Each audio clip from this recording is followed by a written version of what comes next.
여러분 안녕히 주무셨습니까? 참 좋은 아침입니다. 우리 1월 11일 목요일 말씀으로 드리는 오늘의 번제 함께합니다. 시편 97편 12절까지 기록되어 있습니다. 우리는 1절부터 6절까지만 같이 읽습니다. 시작. 여호와께서 다스리시나니 땅은 즐거워하며 허다한 섬은 기뻐할지어다. 구름과 흑암이 그를 둘렀고 의와 공평이 그의 보좌의 기초로다. 불이 그의 앞에서 나와 사방의 대적들을 불사르시는도다. 그의 번개가 세계를 비추니 땅이 보고 떨었도다.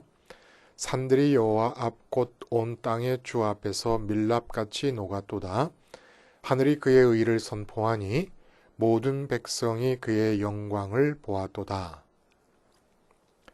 오늘 우리가 함께 읽은 말씀 중심으로 원빈과 나의 외모가 공평한 지점이라는 제목의 하나님 말씀 증거합니다.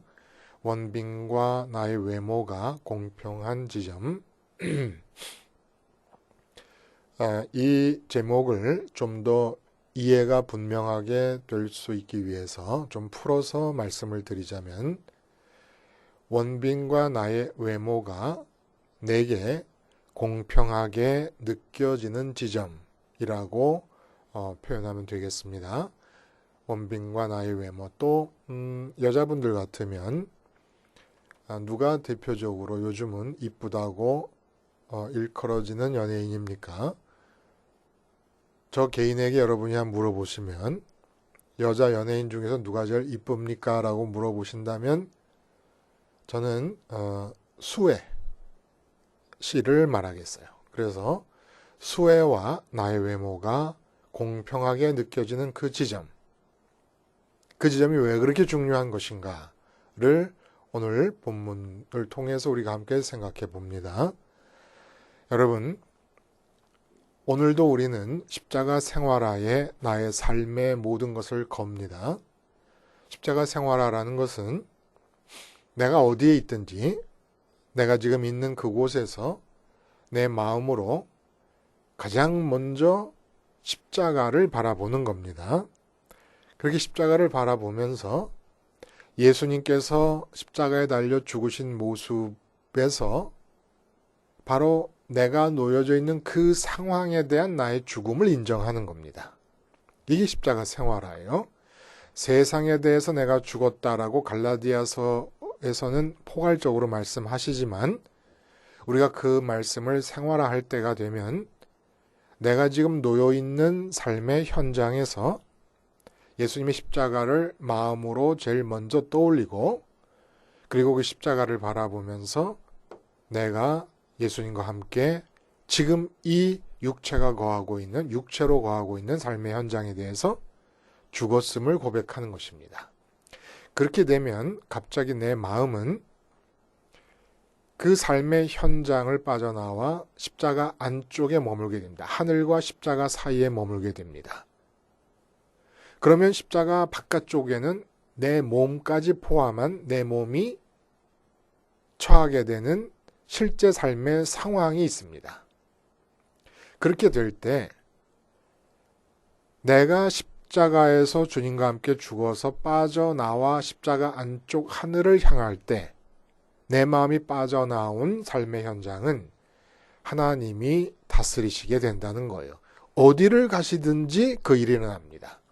그래서 두 눈 뜨고 귀 열고 모든 촉감이 살아있는 가운데, 느끼고 보고 듣고 하는 가운데 내 마음으로 주님의 십자가를 보고 죽었음을 고백하게 되면 내 몸까지 포함한 그 현장에 바로 하나님의 다스리심이, 하나님의 주권적 손길이 임하고 있음을 여러분이 느낄 수 있게 됩니다. 한번 여러분 이걸 꼭 느끼실 수 있기를 바라요. 이렇게 해서 하나님의 다스리심이 이루어질 때 우리가 그 하나님의 다스리심에 대해서 보여야 되는 반응이 있다는 거예요. 태도가 있다는 거예요. 마음가짐과 태도가 있다는 겁니다. 어차피 우리가 마음으로 십자가와 하나님, 하늘에 계신 하나님 그 사이 공간에 있어도 하나님께서 우리 몸이 처한 상황을 다스리실 때는 그 하나님의 다스리심에 대한 우리 마음의 반응과 태도가 있어야 된다는 거예요.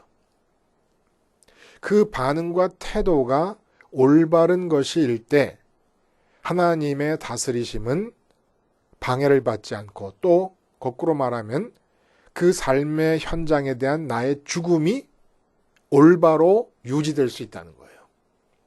나의 죽음이 올바로 유지될 수 있기 위해서는 올바른 태도와 마음가짐을 가져야 되고, 그래야만 하나님의 다스리심이 방해받지 않고 원활하게 진행될 수 있는데, 그 마음가짐과 태도를 말하자면 하나님의 다스리심이 방해받지 않고 나의 죽음이 유지될 수 있는 삶에 대해서, 내 죽음이 유지돼야 하나님이 살아계실 수 있으니까, 내 죽음이 유지돼야 하나님의 뜻이 켜질 수 있으니까, 그렇게 해주는 지점이 바로 뭐냐? 원빈의 외모와 나의 외모가 천양지 차 아닙니까? 실제로. 그런데 그 천양지 차의 차이점이 전혀 느껴지지 않는 지점이 있다는 겁니다. 바로 그 지점에 내 마음이 도달해야, 내 마음이 그러한 마음가짐을 취할 수 있어야 그 현장에 대한 나의 마음의 죽음이 유지되는 것이고, 현장에 대한 죽음이에요. 그리고 하나님의 다스리심이 계속된다라는 얘기입니다. 본시는 온 세상을 향한 하나님의 통치와 그렇게 통치하시는 하나님으로 인한 의인들의 기쁨과 즐거움을 노래하고 있습니다.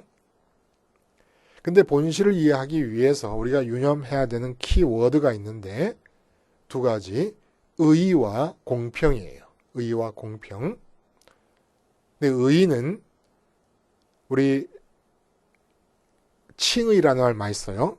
하나님께서 나를 의롭다 하신다는 걸 칭의라 그래요. 근데 그 의라고 하는 말이 쉽게 피부에 닿지 않기 때문에 제가 설명을 드렸죠. 의를 어떻게 이해하면 되느냐? 하나님께서 나를 향하여 너 의롭다라고 칭하신다는 뜻은 무슨 뜻이냐? 예, 아무개야, 너 지금 그 상태가 내 마음에 든다 라고 말씀하시는 상태라고 그랬습니다. 내 마음에 든다. 내가 생각하고 있는 기준에 맞다. 내 기호에 맞다. 내 입맛에 맞다 라는 뜻이래요. 그게 내 마음에 든다 라는 의미라는 거예요. 근데 하나님이 우리의 삶을 다스리실 때 우리가 취해야 될 태도는, 하나님 뭔가 내 몸을 포함한 내 삶의 현장에서 나의 이름으로 뭔가를 행하시지 않습니까? 그러면 그 하나님의 행하심에 대한 우리의 태도는 첫 번째 의라야 된다는 거예요. 의. 그리고 두 번째가 공평이라는 겁니다. 그 의와 공평이 붙어서 나오는 거예요. 자, 이 점을 우리가 이제 살펴보면 되는 겁니다. 오늘 본문을 통해서. 그러면 하나님의 나의 삶의 다스리심이 방해받지 않고, 원래 나를 이 땅에 내보내실 때부터 2018년도 1월 11일 목요일 오늘분의 계획이 있으셨을 거 아닙니까? 그럼 그게 하나도 방해받지 않고 이루어지려면 바로 의와 공평의 문제가 해결되면 된다는 거예요. 그래서 1절부터 보면 아주 광복절의 선언이 나오고 있습니다. 광복절의 선언. 1절에 여호와께서 다스리시나니 땅은 즐거워하며 허다한 섬은 기뻐할지어다. 무슨 얘기예요? 일제 식민지 하에 억압받고 있다가 그 정말 무시무시한 막중한 무게에 짓눌려 살고 있다가 8.15 해방이 되면서 그 기록을 보면 전국 각지에서 사람들이 목이 터져라고 대한민국 만세를 외치며 길거리에서 서로 부둥켜 안고 좋아했다 그래요. 그도 그렇겠지요. 그 현장에 없었지만 얼마든지 이해가 가는 상황 아닙니까? 그런데 일제 식민지 36년의 억압 그 이상으로 무거운 것이 뭡니까? 태어나서 죽을 때까지 내 삶을 내가 책임지며 살아야 된다라는 무게라는 거예요. 근데 하나님께서 내 삶을 다스리시고 내 이름으로 살아가시겠다는 겁니다. 그러니까 평생 내가 짊어져야 될 내 삶의 무게로부터의 해방을 말하는 거예요. 내가 안 살아도 돼요. 내가 안 살아도 내 삶이 사라질 거예요. 그것도 대충 아무렇게나 아무나 와서 사는 것이 아니라 하나님께서 살아주신다는 겁니다. 나를 지으시고 나를 아시고 나를 사랑하시고 나를 위해서 행하심에 있어 전능하신 하나님께서 내 이름으로 내 생을 살아주신다는 거예요. 이런 해방이 어디 있습니까? 이런 해방. 설령 일제하에 있는 우리의 할아버지 할머니들이었을지라도 일제 식민지 하에서도 일제 식민지 하에서 살아가는 나의 삶의 무게로부터 해방될 수가 있었다는 겁니다. 마치 로마의 식민지 하에서 예수님께서 식민지 자체를 건드리지 않으시면서도 평강을 운운하며 사셨던 것과 마찬가지로 샬롬을 주시겠다고 약속하면서 사셨던 것과 마찬가지로 그럴 수도 있었다는 거예요.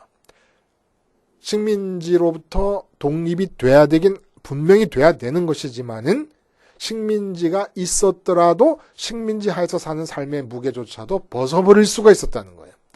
해방 중에 해방이죠. 이제부터 여러분 삶을 여러분이 살 필요가 없어요. 이런 해방감이 어디 있겠습니까? 가벼워지는 거예요. 응? 그래서 주말만 되면 제가 독일에 있을 때 아주 학교가 난리에 난리.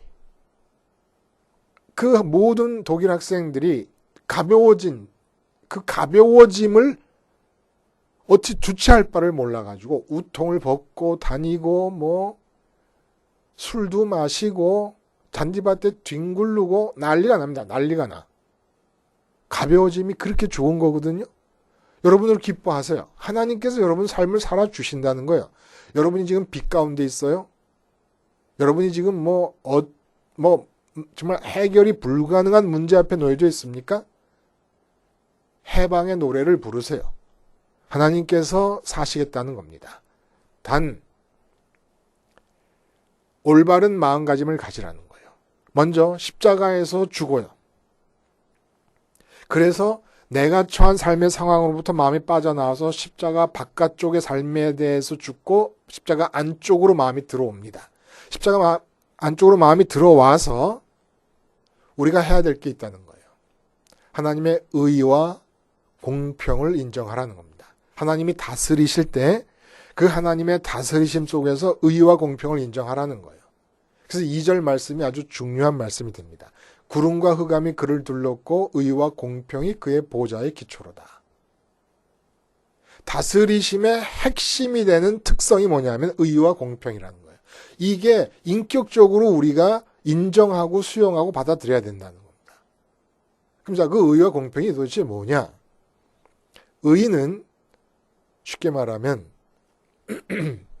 하나님께서 내 삶을 다스리시는 것은 언제부터냐? 내가 십자가에서 죽고 십자가 안쪽으로 마음이 머물게 되면서 내 몸을 포함하고 있는 지금 현 상황에 하나님의 주권이 임하신다라는 것을 느끼고 인정하고 고백하는 순간부터 하나님의 다스리심이 시작됩니다.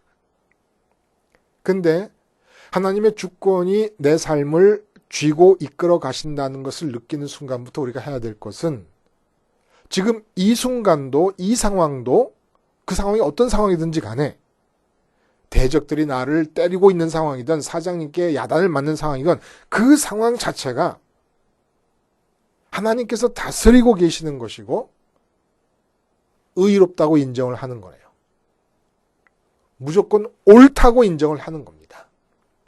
근데 보면은 구름과 흑암이 그 보좌를 둘러 있어요. 그게 뭘 뜻하는 겁니까? 구름과 흑암으로 우리로부터 하나님이 보좌에 앉아서 다스리시는 그 하나님이 단절되어 있습니다. 이건 뭘 뜻하느냐? 하나님이 우리를 다스리시는 지금 삶의 상황을 무조건 옳다고 해야 되는데 그게 왜 옳은지 우리의 이성적 깨달음에 깨달아져야 되는 게 아니라는 의미를 구름과 흑암으로 둘러쳤다는 표현으로 하고 있는 겁니다. 또 하나님은 왜 그렇게 하셔야 되는가를 우리에게 변명하실 필요도 변호하실 필요도 없습니다. 당신 자신을 우리 앞에서 옳다고 변호하실 필요도 없습니다. 우리는 무조건 십자가에서 죽고 난 다음에 육체를 포함한 상황에서 벌어지는 모든 일들은 그것이 내가 문간을 나가다 십자가에서 죽은 뒤에 문간을 나가다가 문간에 걸려서 넘어지더라도 넘어지는 그 순간에 하나님 옳습니다라고 말하라는 겁니다. 무조건 옳으신 겁니다. 하나님이.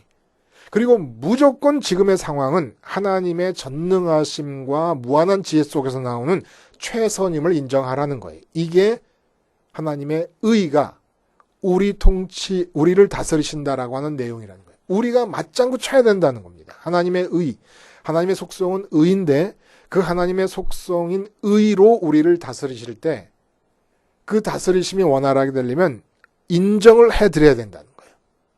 그래서 십자가에서 죽은 뒤에 남겨져 있는 내 몸이 포함된 지금의 상황은 하나님의 전능하심과 하나님의 전지하심 속에서 나오는 최선이다 라는 것을 인정하는 겁니다. 두 번째 문제가 있어요. 공평이라는 문제가 남아 있습니다. 자, 하나님과 나와의 관계에서는 내가 십자가에서 죽고 마음이 십자가 안쪽으로 들어오고 나면 몸이 머물고 있는 상황에 대해서 어떤 일이 벌어지더라도 최선입니다라는 걸 인정합니다. 나와 하나님 사이에서. 그런데 이 의식이 하나님과 나의 수직관계를 떠나서 수직관계를 포함해서 수평적 관계로 발전하면서 옆에 있는 사람들과 나를 비교를 해봅니다. 어쩔 수 없이 옆에 있는 사람을 보면 비교를 할 수밖에 없어요. 거울을 보면서 십자가에서 죽었습니다. 그러니까 거울에 비친 내 얼굴의 외모가 하나님의 전능하심과 전지하심에 의해서 나타난 최선임을 내가 인정해 드립니다. 근데 텔레비에서 드라마가 나오는데 원빈 씨가 등장하는 거예요. 원빈 씨 얼굴을 보니까 방금 전에 봤던 거울 속의 내 얼굴 모습과는 이건 뭐 같은 종족이라고 할 수가 없을 만큼 잘생겼어요.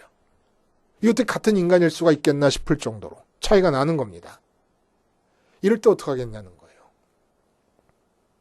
이럴 때 하나님의 공평하심을 인정할 수 있어야 하나님의 내 삶에 대한 다스리심이 계속된다는 겁니다. 나와 하나님과의 관계에서는 하나님이 지금 몸을 포함하고 있는 내 삶의 현실 속에 주어진 이 상황이 최선이고 하나님이 무조건 옳으시다라는 걸 인정하겠지만은 옆에 사람과의 관계에서 하나님이 아니 내가 원하지도 않았는데 원빈에게는 저 얼굴의 외모를 주시고 원빈 씨에게는 그리고 나에게는 왜 이런 얼굴의 외모를 주셨는가? 어떻게 원빈 씨 얼굴을 보면서야 내 얼굴의 외모가 최선이라고 하는 것으로 말할 수가 있겠냐 이겁니다. 이 참 곤란해지지 않습니까? 그리고 지금 나는 빚쟁이한테 쪼들리고 있는데 십자가에서 그 빚쟁이 쪼들린 상황에서 죽었어요. 죽고 나니까 하나님께서 다스리시고 계심을 알겠어요. 아, 그래서 빚쟁이 빚을 지면서 사업을 한 나의 잘못도 깨닫게 되고 그래서 이 잘못을 깨닫고 나면 하나님께서 좋은 길로 인도해 주실 거라는 느낌도 있고 그래서 좋았습니다. 근데 동창회 갔더니 나보다 공부 못하고 나보다 안 좋은 대학을 들어간 친구가 떡하니 모 유명한 회사 계열사의 사장이 돼서 왔네요. 이건 공평하신가라는 생각이 드는 거예요. 열등감도 생기고 부럽기도 하고 자존심도 상하고 그렇게 되면 하나님의 다스리심이 원활하게 진행되지 못하고 하나님의 나에 대한 간섭은 재벌 계열사의 사장이 된 그 동창생과 지금 나의 경제적 형편과 나의 신분과 위치가 공평하게 느껴지는 지점까지 이끄시는 쪽으로 하나님의 나를 향한 개입이 궤도를 수정하게 됩니다. 원래 나를 통해 이루시려고 했던 그 계획을 수행하지 못하시고 그렇게 수행하시기에 방해받지 않기 위해서 하나님께서 내 삶에서 어떻게 행하시고 어떤 상황을 주시더라도 옆에 사람과 비교했을 때 공평함을 느낄 수 있는 지점으로 이끄시기 위해서 궤도 수행을 하고 또 원빈 같은 분의 입장에서는 어떻게 되겠습니까? 아무리 객관적으로 봐도 자기 얼굴을 보고 많은 길거리에 나가 다니는 남자분들의 얼굴을 보면 아무리 겸손을 떨어도 내 얼굴이 잘생긴 게 사실이거든요. 객관적으로. 그때 전혀 얼굴의 외모가 나보다 못한 분들의 외모와 비교해서 낫다는 생각이 안 드는 지점까지 오지 않으면, 또 돈이 많은 사람들은 돈이 없는 사람보다 자기가 우월하다는 느낌이 전혀 없어지는 지점까지 오지 않으면 어떤 식으로든지 다른 사람에 대해서 우월감을 가질 수 있는 그런 무엇을 갖고 있는 자들이 전혀 자기가 우월한 게 하나도 없다라고 하는 것을 느낄 수 있는 지점이 오지 않으면 하나님의 다스리심은 일어나지 않습니다. 그래서 우리가 죽기 전에 해야 될 일은 잘 사는 것이 중요한 것이 아니라, 세상의 기준을 따라 잘 사는 것이 중요한 것이 아니라 하나님이 본래 계획하셨던 바가 이루어지는 삶을 살아야 되지 않겠습니까? 그렇다면 이렇게 의와 공평의 문제가 있다는 거예요. 의는 그런 것이었고 공평은 차이가 느껴지지 않아야 된다는 거예요. 우월한 위치에 있는 사람도 차이가 느끼지 말아야 되고 열등한 위치에 있는 사람도 차이가 느끼지 말아야 된다는 거예요. 어떻게 그게 가능하겠습니까? 이 공평이 이루어지지 않으면 하나님 다스리시면 끝나는 거예요. 이제 그 공평이 느껴질 수 있을 만큼 십자가 안쪽에 들어온 마음은 하나님으로 배부름에 총력을 기울이는 겁니다.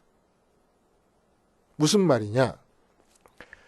하나님이 우리의 육체가 속한 삶을 이끄시고 우리를 대신해서 살아가실 때 다양하게 사람마다 다양하게 나타나는데, 그 다양한 스펙트럼의 처음과 끝이 순교자에서 임금님까지 극에서 극으로 나타나게 됩니다. 하나님이 나를 이끄셨는데 내가 순교자가 될 수도 있고 다윗처럼 목동에서 왕이 되는 임금님의 자리에 설 수도 있는 거예요. 그러면 누가 우리에게 자발적으로 대답하라고 하나님이 질문하셨다면, 내가 너를 이끌어 줄 텐데 순교자의 자리에 쓸래? 임금님의 자리에 쓸래? 그러면 누가 순교자의 자리에 쓰겠다고 하겠습니까? 근데 이상한 것은 십자가 안쪽에 들어온 마음이 기도하고 또 구하고 찾고 두드리면서 하나님으로 지금 하늘에서 현재 지금 이 시간에도 예수님이 하나님 아버지로 배부른 것처럼 똑같이 예수님과 연합한 상태에서 하나님 아버지로 주님 안에 들어오신 하나님이 내게도 들어오시기를 바라는 기도를 통하여 하나님으로 배부르게 되면 참으로 신비한 일이 나타난다는 겁니다. 순교 현장에서 순교를 하고 있는데 다른 나라에서 하나님을 믿는 사람을 하나님이 임금님을 시켰어요. 그래서 순교하는 중에 그 사람이 임금님 됐다는 소식을 들어도 자기는 돌에 맞아 죽고 있는데도 불구하고 하나도 차별을 느끼지 못한다는 거예요. 이상하죠? 말도 안 되는 것 같죠? 이거 해보지 않은 분은 몰라요. 왜 그러냐? 순교자와 임금님의 차이가 얼마나 큽니까? 이 세상에서 볼 때 어마어마하지요. 그런데 임금님과 하나님이 내 것이 되어 주신다고 하니까 임금님과 하나님의 차이, 그래서 순교자와 임금님의 차이를 1이라고 하면 하나님과 임금님의 차이는 100억이 되는 겁니다. 그러니까 순교자는 100억을 갖고 있는 것이고 하나님을 마음에 가졌다면 임금님은 이 세상에서 볼 때는 순교자에 비해서 어마어마한 차이가 있는 것 같아도 100억 1원을 갖고 있는 거예요. 그러니까 순교자가 죽으면서 1원이 없다 그래갖고 공평함에 의심을 가질 리가 없다는 겁니다. 이 세상에서 가장 좋은 그 자리, 가장 좋은 내 삶의 모습을 가정해 볼 때 그 상태가 내 것이 되는 것과 하늘에 계신 하나님을 십자가 안쪽에서 내가 내 하나님으로 내 몫의 기업으로 갖는 것을 비교해 보면 이 세상에서 가장 좋은 것은 1원밖에 안 되는 것이고 하나님은 100억이 되고 1000억이 되는 것이라는 겁니다. 그러므로 이 세상에서 순교자로부터 임금님까지 벌어지는 스펙트럼 사이 어디에 위치하더라도 하나님을 갖게 되면 이 세상에서 어떤 일이 벌어지더라도 내 마음의 기쁨과 만족과 관계에서는 차이를 못 느끼는 거예요. 이렇게 차이를 느낄 수 없어야 하나님께서 어떤 사람은 순교자로 인도하시고 어떤 사람은 임금으로 인도하시고 어떤 사람은 선교사로 인도하시고 어떤 사람은 목사로 인도하시고 어떤 사람은 대통령으로 어떤 사람은 동해의 공무원 직원으로 인도하신다는 겁니다. 그 동해 공무원 직원도 꼭 필요한 거예요. 대통령도 필요하지만 하나님께서 마음대로 인도하실 수가 있다는 겁니다. 어떻게 해야? 공평함을 느낄 수 있어요. 원빈의 외모와 나의 외모 사이에 공평함이 느껴지는 지점에 도달해야. 그 공평함이 느껴지는 지점은 십자가 안쪽에서 승천하시는 주님 붙잡고 그 주님을 꼭 붙잡고 하늘에 따라 올라가서 주님이 아버지를 받아들이시는 그 아버지를 나도 고스란히 받아들이도록. 그래서 주님을 믿는 자들에게 주어진 약속이 그거 아니었습니까? 하나님 아버지의 자녀가 되는 권세를 주셨다. 그 자녀가 되는 권세라는 게 딴 게 아니에요. 자녀가 되는 권세를 얻어서 뭘 한다는 겁니까? 권세만 있으면 돼요? 그 권세에 따라오는 것이 뭐예요? 바로 하나님 아버지 자신을 내가 마음 안으로 가질 수 있다는 거예요. 하나님 아버지를 가질 수 있을 때 이 세상에서 나타나는 차이, 세상 사람들은 의아할 거예요. 순교자와 임금님의 차이에 놀라고, 노숙자와 임금님의 차이에 놀라고 놀랄 것입니다. 그러나 하나님을 마음속에 가진 자들에게는 머리둘 곳 없이 사신 예수님이 노숙자 아니면 무엇입니까? 예수님이 노숙자잖아요. 스스로 임금님 삼겠다는 군중들을 물리치시고 스스로 머리둘 곳 없이 사심을 택하셨습니다. 주님은. 왜? 아버지로 마음이 가득 차 계셨으니까. 도대체 이 세상에서 임금님 된다는 것과 머리둘 곳도 없이 사신다는 것의 차이를 못 느끼시는 거예요. 하나님을 가진다는 게 그런 일이라는 겁니다, 여러분. 응?